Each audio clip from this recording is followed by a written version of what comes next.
हाँ,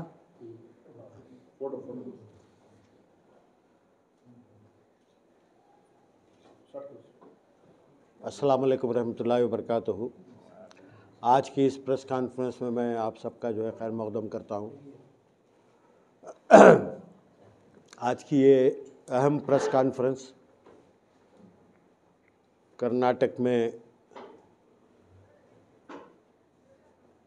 कांग्रेस की हुकूमत आने के बाद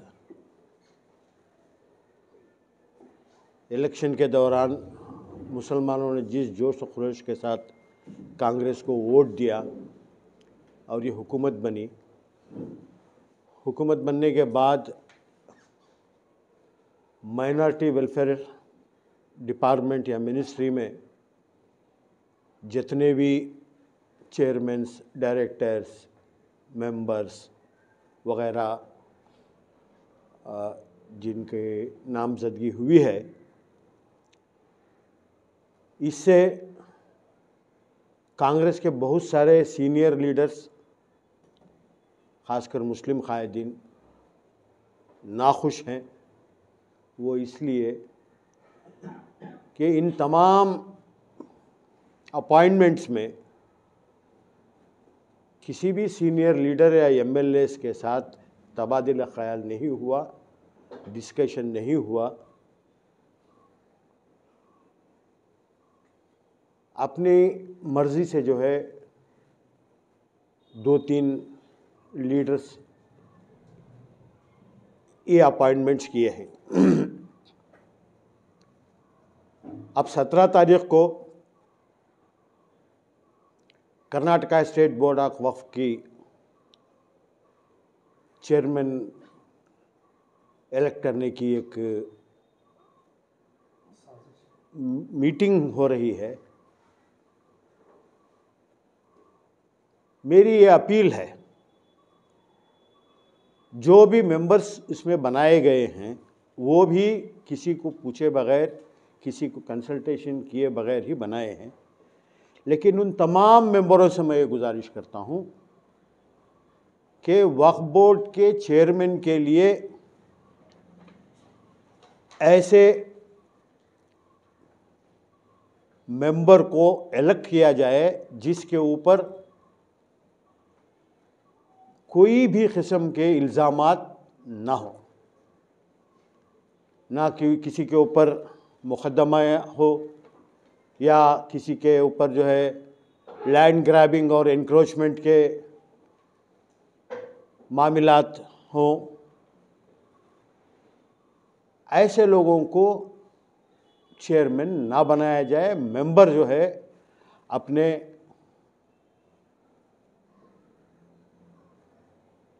अल्लाह को हाजिर नाजिर रख के अपने ज़मीर को देख के जो है वो अपना वोट दे और अच्छे चेयरमैन को बनाए, वरना जो है अवाम में एक गलत पैगाम जाएगा। जिस तरीक़े से मेंबर्स बनाए गए हैं, कोई कहता है कि एक LH में एक कमरे में बैठ के एक कोठरी, एक साजिश करके मिनिस्टर पर दबाव लाकर कि फ़लाँ को मेंबर बनाए, फ़लाँ को मेंबर बनाए। हमारे वज़ीर, उनका मसला ऐसा है, वो किसी को ज़बान दे दिए, वो सलमान खान जैसा, एक बार किसी को कमिटमेंट हो गए तो वो अपने आप की भी नहीं सुनते। तो उनसे कमिटमेंट ले लेते हैं और गलत लोगों को जो है कि नामजदगी हुई है, किसी के ऊपर जो है कोर्ट में केस है, किसी के खिलाफ जो है लोकायुक्ता में इंक्वायरी है, और एक साहब जो अपने आप को बहुत मोतबर समझते हैं, वो बहुत मुक़द्दस समझ के उनको जहाँ कहीं भी जाते हैं उनको लेके जाते हैं। उनकी तो लैला मजनू की दास्तान सुनने की है।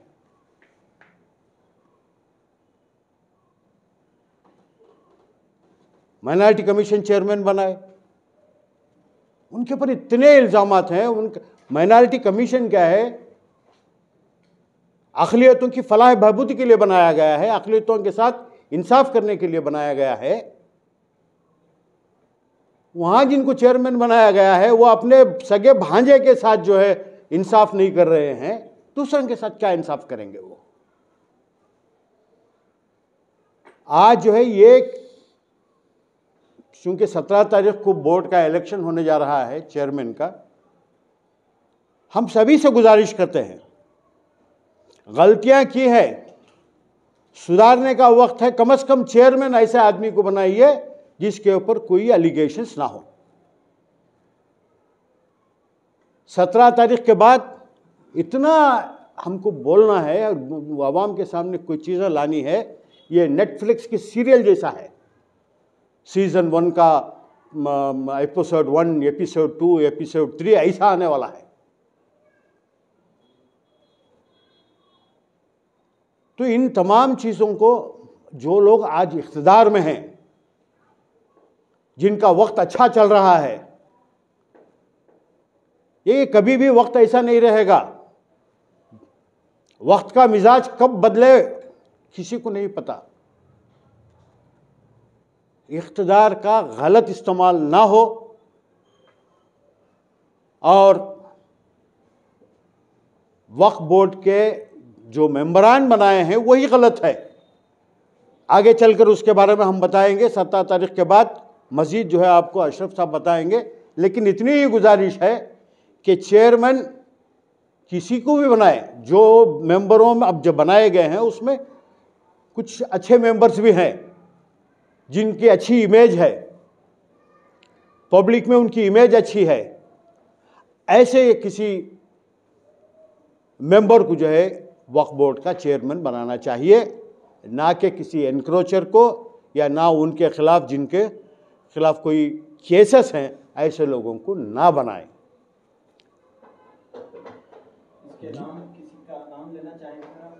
किस लिए? जो आप बता रहे हैं कि अच्छे मेंबर्स हैं, तो कौन है? अच्छे मेंबर जो बनाए हैं उनको मालूम है कि अच्छे कौन है, बुरे कौन है। बुरों को अलग कर दीजिए, बाकी के अच्छे ही हैं। किसके ऊपर क्या एलिगेशंस है उनको मालूम है। अब किसी को मेंबर बनाए कोई लोग, जाके जो है किसी एक लीडर से पूछे तो बोले नहीं नहीं नहीं मेरा कैंडिडेट नहीं है, मैंने नहीं दिया, सीएम का कैंडिडेट है। यह गलत बात है। हर बात अगर सीएम के ऊपर डाल रहे हैं, मैं एज ए बहैसियत vice president Karnataka Pradesh Congress committee मैं खुद नाराज हूं। हम लोग जो है हमारे, अरे क्या है भी, कितने सीनियर लीडर्स हैं, 40-50 साल हम कांग्रेस में हैं। हमारे से राय मशवरा नहीं करना चाहिए इनको कि किसको, आप किसी को भी बनाइए, जिनको भी आप बनाए उन्हीं को बनाते हैं, लेकिन हमारे से मशवरा करते ताकि कल हमें किसी को फ़ोन करें, बताएं कि भाई ये काम है करो, तो वो क्या बोलेगा, तुम्हारा क्या रोल है इसमें, मुझे फलां आदमी ने बनाया, उन्होंने बनाया, मैं उनकी सुनूंगा, आपकी क्या सुनूंगा। अब जिनको भी बनाया गया है कांग्रेस में, उनका क्या कंट्रीब्यूशन है? ये बात कही जा रही है कि मुस्लिम लेजिस्लेचर फोरम की मीटिंग में डिस्कस, बिल्कुल गलत बात है, बिल्कुल गलत बात है। मैं आप तमाम को बोल रहा हूं, आप जाके उन एमएलए से पूछिए कि किस किस से पूछ के बनाया गया है। आप एमएलए पता नहीं क्यों वो जो है इस खामोशी इख्तियार की हुई है। ये ऐसे ही हालात रहे तो 2028 में इसका नतीजा भुगतना पड़ेगा।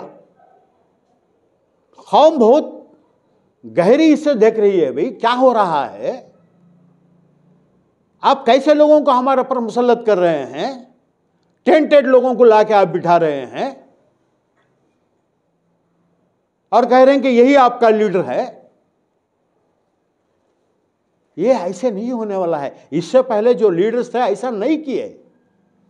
आप करिए, सबको बुलाइए। क्या एमएलए एमएलसी वो उन्हीं का है क्या? पार्टी पूरी उन्हीं की है। हम सब किस लिए हैं फिर? हमसे किसी ने कभी पूछा है? माइनॉरिटी कमीशन के लिए जब यू निसार अहमद का नाम आया, हाईकमांड से डायरेक्शन आया कि नहीं, उनका ऑर्डर रोक दियो, वही शाहिद अहमद को बनाना है। जैसे ही मालूम हुआ इन्होंने लेके जाके रातों रात उनको इमीडिएटली चार्ज दिला दिया। क्यों वैसे कांग्रेस के लिए काम नहीं किए क्या? उनको नहीं बनना चाहिए? क्या खिदमत है वो निसार अहमद के? 2000 अब कुछ लोगों का बोलना है, अब जिन्होंने उनको रिकमेंड किया है कि 2013 और 18 में उनकी मेहनत से ही कांग्रेस आई, मिनिस्टर बनाना था उनको, उन्हीं की वजह से कांग्रेस आई है। तो क्या है? और उन्होंने अपने आप को इतने ईमानदार आदमी समझते हैं, उनकी ईमानदारी है। उन्होंने अब उनके भांजे के साथ, उसकी भांजे के पास उनका नाम यू निसार अहमद नहीं, हिबा निसार अहमद होना चाहिए। उनके जितने भी जायदाद हैं पूरे हिबे से आए हैं उनको। मान्यता टेक पार्क में जो वो रहते हैं वहाँ 50-80 का साइट है, उसकी कीमत 2012 में कब रजिस्टर हुई इनके नाम पे? जून के महीने में रिटायर्ड होते हैं 2012 में, अगस्त के महीने 2012 में वो साइट इनके नाम पे रजिस्टर होती है। उसका कंस्ट्रक्शन जो है 2011 में शुरू होता है। 2013 में इन्होंने रिटायर्ड होने के बाद वो घर को जाते हैं। उस वक्त उस साइट का रजिस्ट्रेशन वैल्यू 1,35,00,000 थी, 12 लाख में रजिस्टर कराए हैं। कैसे भाई? कौन साहब हैं जो इनको दिया था? सैयद नजमुल हसन रजवी, सैयद नजमुल हसन रजवी, उन्होंने इनको 12 लाख में वो दे दी। अब उसके भी डॉक्यूमेंट्स आने वाले हैं, आने के बाद वो भी मजीद आएगा। उनको वो घर कैसा आया, 11,000 स्क्वायर फीट ज़मीन जो है उनकी बनशंकरी में कहाँ से आई? विक्टोरिया लेआउट में उनके ये है। उनका भांजा जो बोल रहे हैं HBR में साइट नंबर 11, वो भांजे के पास से इनको हिबा हुआ है। बाजू 12 नंबर की साइट इनके साले इनकी बीवी को हिबा देती। पूरे प्रॉपर्टीज है सच। बनशंकरी में उनके सास इनके वाइफ को हिबा देती, विक्टोरिया लेआउट में इनके साले इनको हिबा देती। पाप बेचारे कैसे ही देखो इतने ये खुश नसीब हैं, उनका सगा भाई बहन कोई नहीं दिया इनको। ज़्यादातर साले यही एक ही चक वो सलीम के पास ज़बरदस्ती वो भी करा लिए। ऐसे लोगों को तुम्हें हमारे ऊपर मुसल्लत कर रहे हैं क्या? हमें उनसे माइनॉरिटीज़ का प्रोटेक्शन हो सकता है इनसे? ये एक सिर्फ बोला हूँ मैं, आइंदा उसके जो कागजात हैं पूरे आएंगे, उसके साथ हम आएंगे। सिर्फ उनका नहीं, वक्फ बोर्ड में जो मेंबर्स बनाए हैं, मैं जो बोला ना आपको, ये सब लोगों की जो है मामलात अवाम के सामने लाना पड़ेगा। आइंदा तुम्हें ऐसे लोगों को लेकर आते रहे तो कई को रहना हमें सब पार्टी में।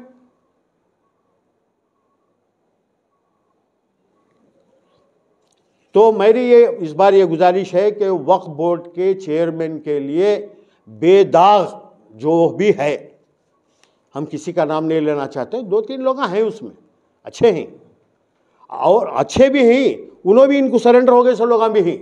इन्हों किसे बोलती उनको हाथ उठाने वाले। अरे तुम्हें एक्स मेंबर बार काउंसिल के लेती, राज्यसभा में किस लेती? कई को नहीं। और एक लोकसभा राज्यसभा के एक्स MP को नहीं लिया कैटेगरी में। एक MP आ सकता था, एक मेंबर बन सकता था, एक सीनियर आदमी आ सकता था, कोई भी आ सकते थे। कितने ही है राज्यसभा रिटायर्ड एक्स MP कितने हैं हमारे पास? लोकसभा कोई नहीं है, राज्यसभा के ही क्यों नहीं लिया भाई? अब ये खबर सुनने में आ रही है कि अनवर बादशाह जो है वो बोर्ड के चेयरमैन हो सकते हैं। हाँ, मैं बोल रहा हूँ तुम्हें कोसे पाशा को बनाओ, बादशाह को बनाओ, हमना वो नहीं है, लेकिन उसे बनाओ जिससे के खिलाफ कोई भी मामलात पेंडिंग नहीं हो। जैसे कि लोकायता में किसी का ना हो, कोई एनक्रोचर को, कोई लैंड ग्राबर को तुम्हें बना रही हो बोले तो क्या करना हमें? बोले ना LH में बैठ के है ना एक स्कीम चल रही है, कहते कहाँ क्या प्रॉपर्टीज हैं, कैसा लेना बोलकर। इसे बिल्कुल अगर इंसाफ से जाएं तो मैं बोलता हूं बिल्कुल सही इलेक्शन होना, सही आदमी आना, वरना 17 तारीख के बाद जो है एक एपिसोड पहला सीजन शुरू करते। शुक्रिया। अब अशरफ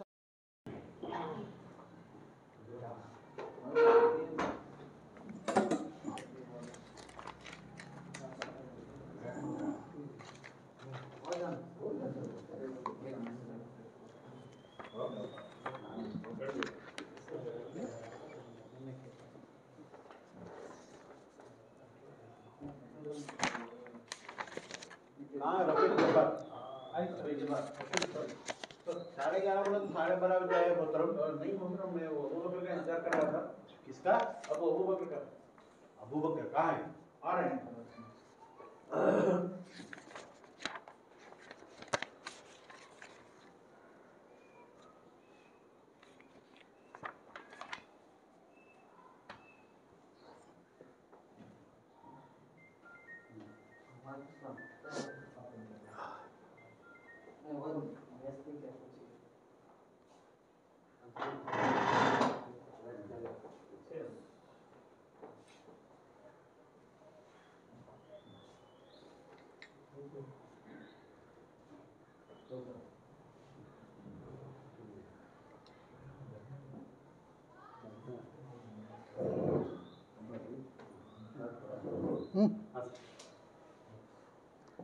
अस्सलामु अलैकुम वरहमतुल्लाहि वबरकातुहू।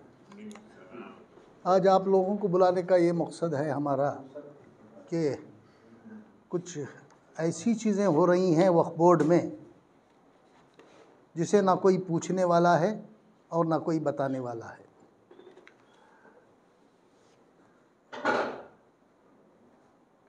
अभी 2 दिन के बाद 2 दिन में जो है ना वक्फ बोर्ड के चेयरमैन का इंतखाब होने जा रहा है।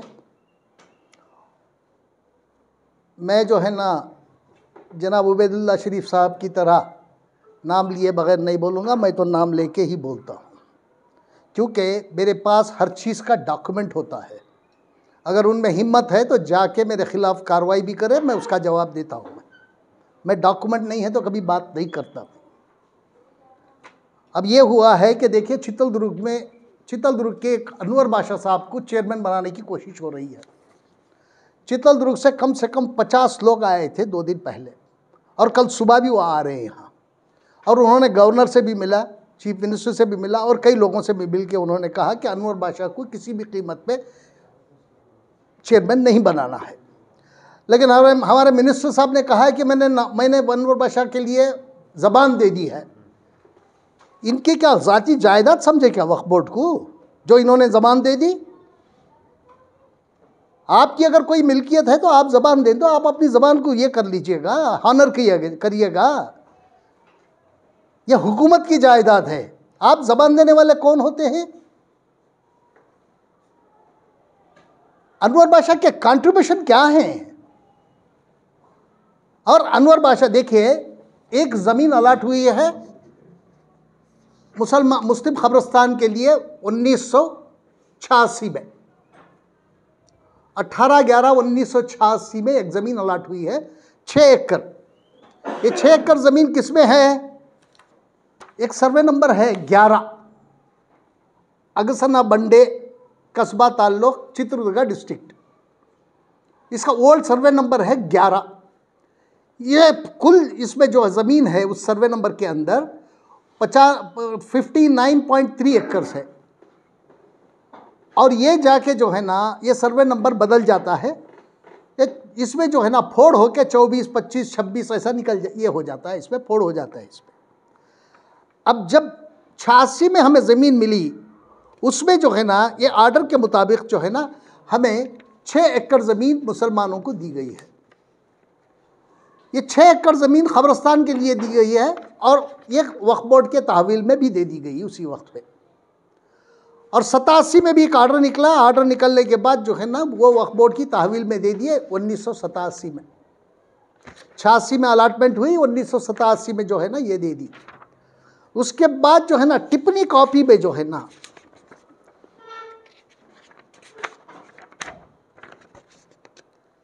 ये सर्वे स्केच है उस ज़माने का।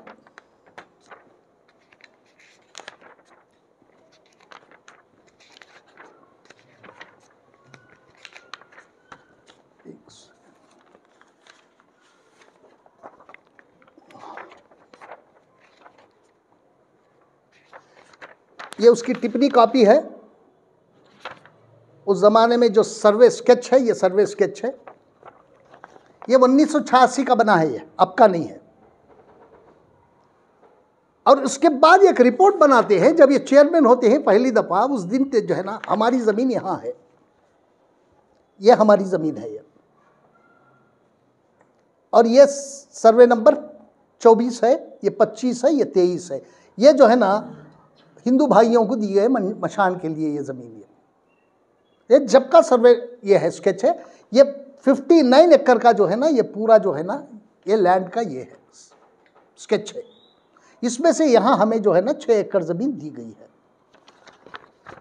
अनवर बादशाह साहब क्या कहते हैं, चितलदुर्ग में कई लोगों से हमारी बात हुई और कई लोग आए भी, मिले भी, बात भी किए। उन्होंने कहा कि कम से कम 2.5 एकड़ से 1.5 एकड़ से 2.5 एकड़ तक ज़मीन इन्होंने अनवर बादशाह साहब ने कब्जा कर रखी है।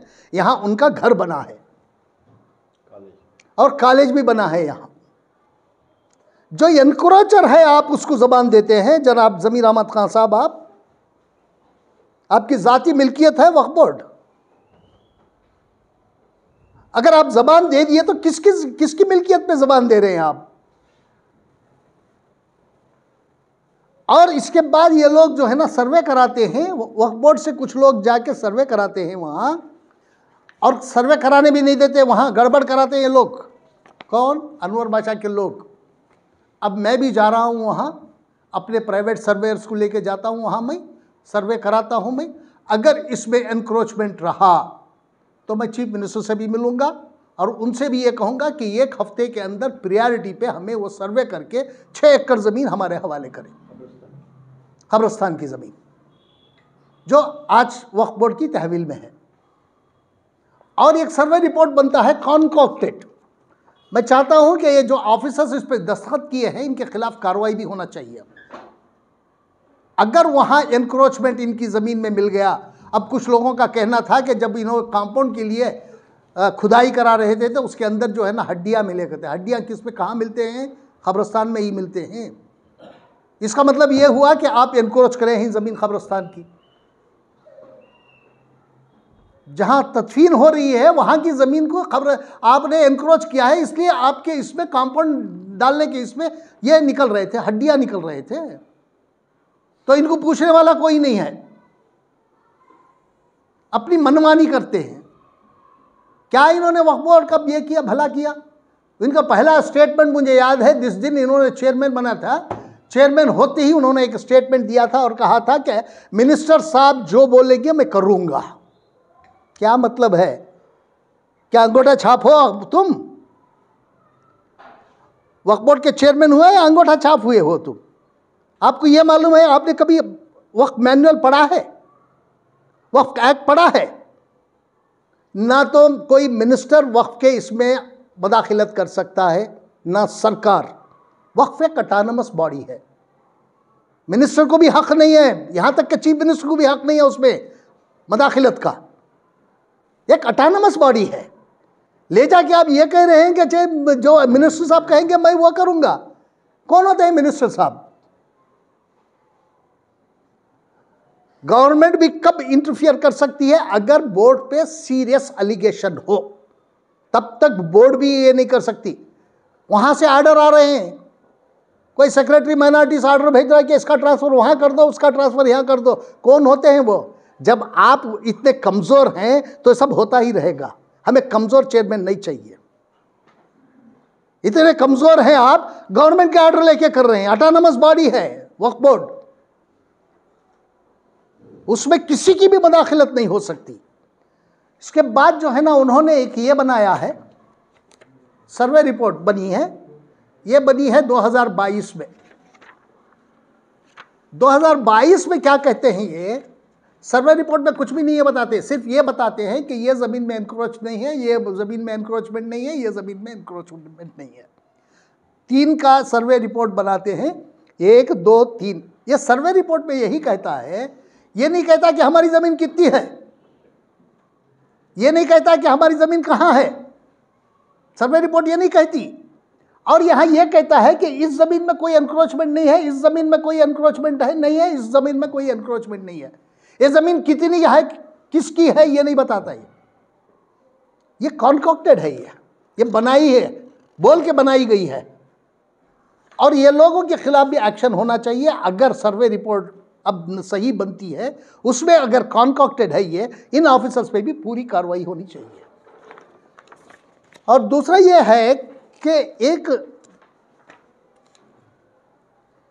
हमारे अदारों में कैसे लोगों की भर्ती हो रही है भाई, आप सब जानते हैं किन लोगों की भर्ती हो रही है?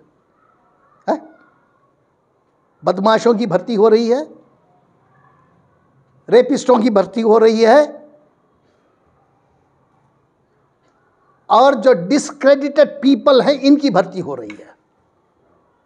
क्या इसीलिए मुसलमान ने कांग्रेस को वोट दिया था? जब हम वोट देते हैं तो बदलने का भी हक हम रखते हैं।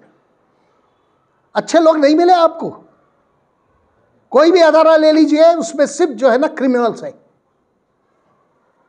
जिस आदमी की सोच क्रिमिनल होती है वही आदमी करता है ये काम। किसी भी अदारे में चले जाइए, क्रिमिनल्स के सिवा कोई भी अच्छा आदमी मिलता नहीं आपको। क्या मुसलमानों पे सिर्फ क्रिमिनल्स को मुसल्लत कर रहे हैं क्या आप? क्यों अच्छे आदमी नहीं हैं? पार्टी में इतने अच्छे आदमी नहीं हैं क्या? बरसों से जो ये कर रहे हैं वो नहीं है क्या? उनको क्यों तरजीह नहीं दी जा रही है? किस लिए? आप कब तक अपनी मनमानी करते रहेंगे? अब हम लोग खामोश भी नहीं बैठेंगे। बैठ गए, बात हो गया। हमारा आज तक कोई काम नहीं हुआ। हमारे मिनिस्टर साहब को इतना भी ये नहीं है कि 2B से 11 जातों को निकाल दिया गया है, 11 सेक्ट्स को मुसलमानों के निकाल दिया गया है। उसमें ना कोई सैयद है, ना शेख है, ना पठान है, ना मेवाती है, ना ये है क्या आपका जो है ना 11 कम्युनिटीज़ पूरे निकाल दिए इसमें से। अब 2 कम्युनिटीज़ बचे हैं उसमें।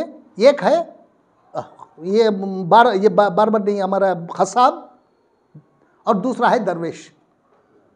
हमारे लोगों को, हमारे बच्चों को जो है 2B सर्टिफिकेट मिल नहीं रही है आजकल। इससे पहले भी इनकी नोटिस में लाए, इनको लिखा भी, लेकिन इनके पास ये काम नहीं है।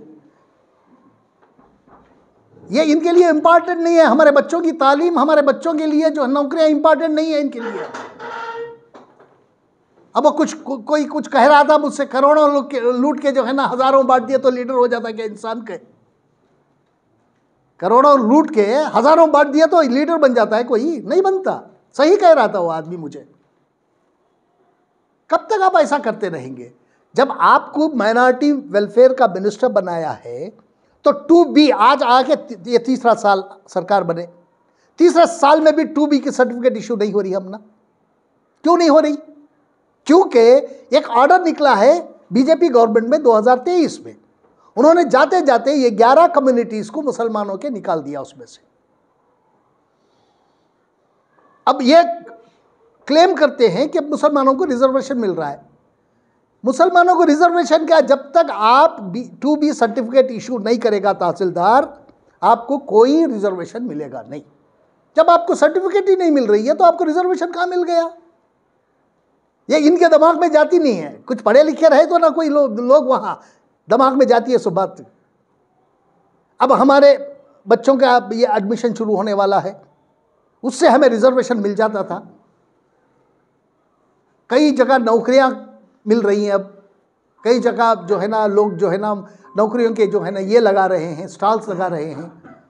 जब हमारे पास 2B सर्टिफिकेट नहीं है तो हम क्या कर सकते हैं? हमारे बच्चे कहाँ जाएंगे? उनको इसमें जाना पड़ेगा, जनरल कैटेगरी में, जनरल इसमें कैटेगरी में जाना पड़ेगा। और ये जो मुसलमानों का जो रिजर्वेशन है वो जनरल कैटेगरी में ट्रांसफर हो जाएगा। जो बचता है वो जनरल में चले जाता है।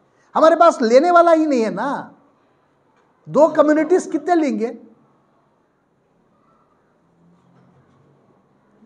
देखो, अब जहां कहीं भी जो हमारे मुस्लिम अदारों में और दूसरे अदारों में जो मेंबर्स को बनाया जा रहा है वो कोई भी जो है ना कांग्रेस का आदमी नहीं है। कांग्रेस से उसका कोई भी लिंक नहीं है। अपने फॉलोअर्स को भरते जा रहे हैं। फॉलोअर कभी वर्कर नहीं बनता। फॉलोअर एक लीडर को फॉलो करता है, उन्हें वर्कर नहीं बनता कभी भी। और यहां फॉलोअर्स की भर्ती हो रही है, वर्कर्स की नहीं है। वर्कर्स को आना चाहिए वहां। क्या वर्कर सिर्फ ये उठाने के लिए, आपके बैनर्स उठाने के लिए रह गया है, या पेस्ट करने के लिए, पोस्टर पेस्ट करने के लिए रह गया है मुसलमान? आज क्यों मुसलमानों को दूर कर रहे हैं आप? आज तो आप हैं, कल चले जाएंगे, क्योंकि पार्टियां बदलने का इन लोगों को बहुत शौक है पहले से भी। कल पार्टी की हालत क्या होगी, पार्टी वालों को सोचना चाहिए। ये एक आदमी का नाम लेके कह रहे हैं कि वो चीफ मिनिस्टर का कैंडिडेट है। चीफ मिनिस्टर साहब को पूछे तो मुझे कुछ भी मालूम नहीं है। मेरे पास लाए और कहे और मैंने बनाया। ये कब तक ऐसा होता रहेगा? मुश्किल से तो ये होती है। अभी एक और जो है ना, मैं मामला आपको बताना चाह रहा हूं। मैं जब बम्बई साहब चीफ मिनिस्टर थे, उन्होंने अपने क्षेत्र के लिए कुल बम्बई साहब, बसवराज बम्बई, बीजेपी के जो बम्बई साहब जब चीफ मिनिस्टर थे, उन्होंने कुछ पैसा सैंक्शन कराया उनकी कॉन्स्टिट्यूंसी के लिए, शिग्गांव के लिए। उसमें उन्होंने 12 करोड़ रुपए सैंक्शन कराए। वहाँ चित्रदुर्ग इसमें जो है ना, शिग्गांव में मुस्लिम कॉलोनीज़ के डेवलपमेंट के लिए। किसके लिए? मुस्लिम कॉलोनीज़ के डेवलपमेंट के लिए एज चीफ मिनिस्टर उन्होंने खुद सैंक्शन किया 10 करोड़ रुपया। उसमें 7 करोड़ रुपए जो है ना रिलीज कर लिए उन्होंने उसी टाइम पे। ये सारे मुस्लिम कॉलोनीज के लिए थे। अब 3 करोड़ उसमें बच गए। अब 3 करोड़ वो खर्च कहाँ होना है? उन्हीं की कॉन्स्टिट्यूंसी में जो मुसलमान वार्ड्स हैं, मुस्लिम वार्ड्स हैं, उसी में खर्च होना चाहिए ना। नहीं, हमारे मिनिस्टर साहब ऑर्डर कराते हैं, उस फंड को जो है ना चित्रदुर्ग ट्रांसफ़र कराते हैं 3 करोड़ को। ये डॉक्यूमेंट है मेरे पास। 3 करोड़ रुपये जो है ना चित्रदुर्ग के वार्ड नंबर 12, 13 और 14, 11, 12 और 14 को जो है ना ट्रांसफ़र कराते हैं। क्यों? वहाँ हमारे लोग नहीं थे। अब मज़े की बात सुनिएगा, इन तीनों वार्डों में जो है ना पहले ही काम हो चुका है। इन तीनों वार्डों में पहले ही काम हो चुका है। यहाँ सारे रोड्स बन चुके थे। ये बने भी किस में? एक एमएलसी के फंड में। ऑलरेडी गवर्नमेंट का पैसा यूटिलाइज कर लिया इन एमएलसी के फंड में और बना दिया वहाँ। ये 3 करोड़ रुपए यहाँ से फिर रिलीज़ करा लिए माइनॉरिटी डिपार्टमेंट में ला के इसको, माइनॉरिटी डिपार्टमेंट इसको रिलीज़ भी कर दिया। रिलीज़ करते ही जो है ना इसका हिसाब भी नहीं, किताब भी नहीं है। यूटिलाइजेशन सर्टिफिकेट पुराने रोडों पे देते हैं। ये किसका काम है? ये अनवर बादशाह साहब का काम है। ये खुद कंट्रैक्टर भी है। वो कॉलेज को उनके जाने के लिए रोड वो पहले ही किसी एमएलसी के नाम से जो है ना उनके फंड से ले लिया गया, बना दिया गया। अब ये पैसा गया कहाँ? 3 करोड़ रुपया। जो मुसलमानों की फलाह व बहबूदी के लिए जो इशू होता है, पैसा रिलीज होता है, वो पैसा वो हमारे तक पहुंचता भी नहीं है। इसे कोई पूछने वाला भी नहीं है। ये मेरे पास डॉक्यूमेंट है, मैं कॉन्कॉक्टेड बोल रहा नहीं है, मेरे पास डॉक्यूमेंट है और सरकारी डॉक्यूमेंट है मेरे पास। कैसा चले जाते पैसा? वहाँ भी हमारे भाई थे, वहाँ जहाँ बम्बई साहब ने ये किया था, रिलीज़ किया था शिग्गांव के लिए। शिग्गांव तो बहुत पीछे है। चित्रदुर्ग तो डिस्ट्रिक्ट है, शिग्गांव तो एक ताल्लुक है और पिछड़ा ताल्लुक है। वो वहाँ ज़रूरत थी इसकी, तो आपको क्या ज़रूरत थी? जो बने हुए काम के लिए आप फंड रिलीज़ करा के माइनॉरिटी डिपार्टमेंट को ट्रांसफ़र करके माइनॉरिटी डिपार्टमेंट इसको रिलीज़ करता है। कहाँ गया ये पैसा? 3 करोड़ रुपया किसके जेब में गया? आज तक कोई नहीं पूछता। अब पूछेंगे तो गुंडागर्दी कराते हैं, धमकियां दिए जाती हैं। अभी हमारे उबैदुल्लाह साहब कह रहे थे लैला मजनू का किस्सा। लैला मजनू का बहुत बड़ा किस्सा है, बहुत जल्द आएगा। अभी जो है ना मैं उस किस्से को जो है ना वॉइस मैचिंग के लिए मैं भेजा हूँ 2 जगह। तो वॉइस मैचिंग आ जाए उसके बाद मैं बैठता हूँ। और धमकियाँ दी जा रही हैं कि उनके फॉलोअर्स आके मेरे घर के पास कलाटा करेंगे, गड़बड़ करेंगे। ज़रा आके तो बताए, आके बताए, मेरे घर के नज़दीक भी आ जाए, देखता हूँ मैं। ये धमकियाँ अपने पास रखो, आप गलत हैं तो गलत ही हैं आप। मैं जब तक मेरे पास डॉक्यूमेंट नहीं उस पर बात नहीं करता। डॉक्यूमेंट 1 हफ्ते के अंदर आ जाएंगे। उसके बाद जैसा कि इन्होंने कहा किस्सा लैला मजनू, वो आपके सामने रखेंगे, आप सुनिएगा। कितने मेरे पास एपिसोड हैं उनके, आप सुनिएगा। और कुछ डॉक्यूमेंट्स भी हैं, ले आऊँगा मैं। तो पहले मेरे पास डॉक्यूमेंट्स आ जाए, अथेंटिकेट होके आ जाए वो पहले वॉइस, उसके बाद मैं आपके सामने आऊँगा। तो लैला मजनू का किस्सा भी सुनिएगा। और वो हमारे ऊपर मुसल्लत उनको भी किया गया है, हमारे ऊपर मुसल्लत किया जा रहा है इन ऐसे लोगों को, क्योंकि हमारे इसमें कोई बोलने वाला नहीं है ना। अब ये जो बोलेंगे वो करेंगे। अच्छा ये बताइए कि यही मिनिस्टर साहब अनवर बादशाह साहब को किसी ने, चितलदुर्ग वाले ने एक बार एक ये बनाया था, वीडियो बनाया था, और वीडियो बना के जो है ना वायरल किया उसने। उसमें हमारे मिनिस्टर साहब बात करते हैं उसे फ़ोन करके, चाहे तो अभी मैं सुना सकता हूँ उस चीज़ को। अनवर बादशाह साहब के हक़ में बोलते हैं कि तुमने कैसे ये किया, तेरा मामला इसका है ना लोन का, आजा, मैं कल मंडे को आजा मेरे पास, मैं तुझे उसे जो है ना सैंक्शन करके देता हूँ। लेकिन अनवर बादशाह के ख़िलाफ़ एक लफ्ज़ भी नहीं बोलना। ये मैं नहीं कह रहा हूँ, यही मिनिस्टर साहब कह रहे हैं। अगर सुनना चाहे तो अभी मैं सुना सकता हूँ। क्या ज़रूरत है आपको? अनवर बादशाह आपका दोस्त है तो आप रखिएगा। आप मिनिस्टर के हैसियत से इतने गिर जाते हैं, हमें इसका ये नहीं था, इतना गिर जाएंगे आप, हमें लोगों को इसका अंदेशा नहीं था। क्या ज़रूरत थी आप उस आदमी को बात करने की? आप ये कह रहे हैं कि तुम ये बदल, अपना स्टेटमेंट बदल, और उसको सिखा रहे हैं झूठ। क्या सिखा रहे हैं? बोल मैं किसी के बहकावे में आ गया था। है? शर्म नहीं आ रही आपको? सारी दुनिया सुनी वो, तब भी आप ले आ रहे हैं ऐसे आदमी को यहाँ। उस आदमी को बुला के कहते हैं कि मैं तेरा लोन सैंक्शन करके दे देता हूं। तो आप अपना वोट, जो वोट लिए हैं, मिनिस्टर का वोट लिए हैं, उसकी खिलाफ वर्जी कर रहे हैं आप। अगर कोई भी कोर्ट पे चले गया, जाके इसको कोर्ट किया, ये तो आपकी जबान ये है, इसका भी मैं ये करा रहा हूं, वॉइस मैचिंग करा रहा हूं मैं, इसका भी। इतना आसानी से छोड़ेंगे नहीं, मनमानी करना छोड़िएगा, अच्छे लोगों को लाइएगा। कोई भी बाजी चेयरमैन इस काबिल नहीं है इस समय। या तो कोई लूट के गया है, या तो बर्बाद करके गया है बोर्ड को, या तो किसी की चापलूसी करके जो है ना उसको ख़त्म करने की कोशिश करा है। नया आदमी लाइएगा, किसी को भी लाइए आप, नए आदमी को, जिसकी छवि साफ हो, जिसके दिल में खुदा का डर हो। आप लोगों को तो डर ही नहीं है ना, ये मेरा बनाया हुआ नहीं है ना। वो चितलदुर्ग वाले आप खुद बात कर रहे हैं, ये आपके लोग ही रिकॉर्ड करके दे रहे हैं। आपके लोग रिकॉर्ड कर, आप समझ गए होंगे, मेरे फॉलोअर सब मेरे साथ जो है ना बहुत इससे है बोल के, बिल्कुल ये गलत बात है। आपके लोगों ने ही मुझे कई तरह के डॉक्यूमेंट्स दिए हैं, कई फोटोज भी मुझे दिए हैं। और ये धमकियां वमकियां अपने पास रखो। मैं गली के गुंडों से डरता नहीं हूं, मैं इंटरनेशनल गुंडों को भी फेस करके आ गया मैं दिल्ली में।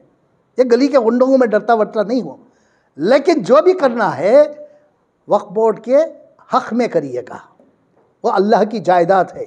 आप कहते हैं कि अल्लाह की जायदाद में थोड़ा भी फ़र्क करेंगे तो आपके जिस्म में कीड़े पड़ेंगे, ये आपका बोलना है, मेरा नहीं है।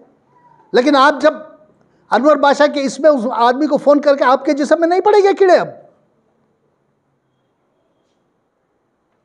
ये सब छोड़ दीजिएगा।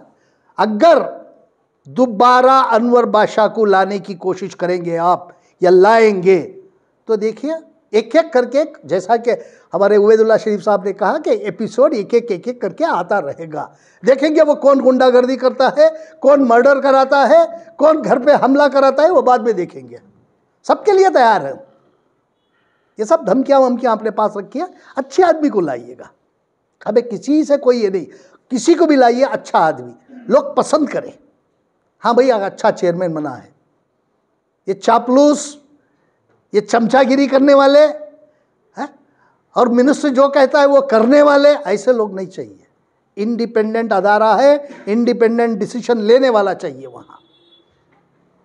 और माजी के किसी को भी चेयरमैन, माजी का चेयरमैन किसी को भी नहीं बनाना चाहिए। सब लोगों ने अब वक्फ बोर्ड को बर्बाद करके ही गया है। एक दो लोगों के मैं नाम सुन रहा था, एक थे वो इंडस्ट्रियलिस्ट साहब, क्या नाम था उनका? यूटी फरीद नहीं है, नहीं हमारे ना फरीद साहब, यूटी नहीं, फरीद साहब, चेयरमैन थे, नहीं है। यहाँ कंबल पोस्ट में कहाँ की चेयरमैन भी थे उन्होंने पहले, नहीं कंबल यहाँ उनकी ये थी सर, ऑफिस थी क्या? वो इंडस्ट्रियलिस्ट थे, उन्होंने बहुत अच्छा काम करके गया, हमारे औकाफ को बचा के गया, जो आज ये लूट रहे हैं, लुटा रहे हैं ये। और एक मरहूम हमारे डॉक्टर यूसुफ साहब, उन्होंने, जब भी मैं गया, मैं मुश्किल से देखिए यूसुफ साहब के इंतकाल के बाद से आज तक मैं कभी वक्फ बोर्ड में गया ही नहीं, मेरा कोई काम ही नहीं है, वक्फ बोर्ड में क्यों जाऊंगा, मुझे क्या काम है वहाँ। जब भी उनके पास गया अपने जेब से पैसा निकाल के चाय मंगाते थे, पानी नहीं पीते, पानी भी पिया नहीं उस इंसान ने। अरे ऐसे लोगों को ला के रखिए वहाँ, हमारी जायदाद को बचाने की कोशिश करने वालों को लाइए, लुटाने वालों को मत लाइए वहाँ। बहुत हो गया अब देखेंगे 17 तारीख तो गुजर जाए, उसके बाद अगर आप उसके बावजूद भी, सारा चित्रदुर्ग उसके खिलाफ है, अनवर साहब के, सारा चित्रदुर्गा, दावणगेरे, यहाँ के लोग आ रहे हैं। अब ये 3 करोड़ का तो ये देना पड़ेगा, हिसाब देना पड़ेगा, और मांगूंगा हिसाब में ये 3 करोड़ का। ये माइनॉरिटी डिपार्टमेंट में एक अफसर आके बैठ गया, वहाँ भी माइनॉरिटी डिपार्टमेंट में एक अफसर आके बैठा है, वो भी लूटमार मचा के रखा है।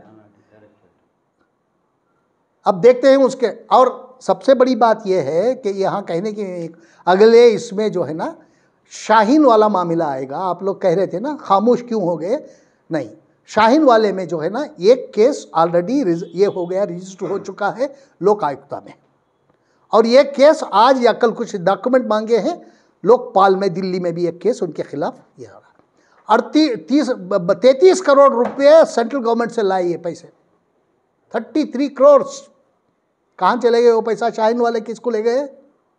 अब उसका मैं आगे इसमें बताता हूँ। लोक आयुक्ता में केस रजिस्टर हो गया एक, और सिर्फ शाहीन ही नहीं है, शाहीन में 3 लोग हैं, 4 लोग हैं शाहीन के, और जो है ना सारा वक्फ बोर्ड है उसमें, पिछला सारे बोर्ड के मेंबर्स को भी उसमें जो है ना हमने पार्टी बनाया है, क्योंकि सब मिलके धांधली करे हैं वहाँ। अभी लोक आयुक्ता में हो गया कर्नाटक में, अब जो है ना लोकपाल में हो रहा है, वो कुछ डॉक्यूमेंट उन्होंने मंगाया है लोकपाल ने, अब वो 1-2 दिन में हम वो दे देंगे डॉक्यूमेंट उनको, देने के बाद जो है ना वहाँ भी रजिस्टर होगा। इनको ऐसे नहीं छोड़ेंगे। ये जो 80 लूट के जो ये शुरू किए हैं इन्होंने हिंदुस्तान भर में, लूटने के जो अदारे बनाए हैं, 80 इनका कहना था, 80 लूटने के अदारे बनाए हैं। क्या ऐसे लोगों को हम छोड़ेंगे नहीं हैं, इनके खिलाफ कार्रवाई करेंगे ही। अगर इनको इस कार्रवाई से बचना है तो फौरी तौर पर हमारे औकाफ की जायदाद पर जो कब्जा करके बैठे हैं उसे छोड़ दो, उसके बाद आपका ज़ाती मामला हो जाता है, हम ना बोलने का हक भी नहीं रहता तब। जब तक आप हमारे 4 प्रॉपर्टी बेंगलोर में कब्जा करके बैठे हैं, उनको फ़ौरन छोड़ दो। अगर ना छोड़ने की इसमें बहुत बड़ी कीमत चुकानी पड़ेगी आप लोगों को। शुक्रिया।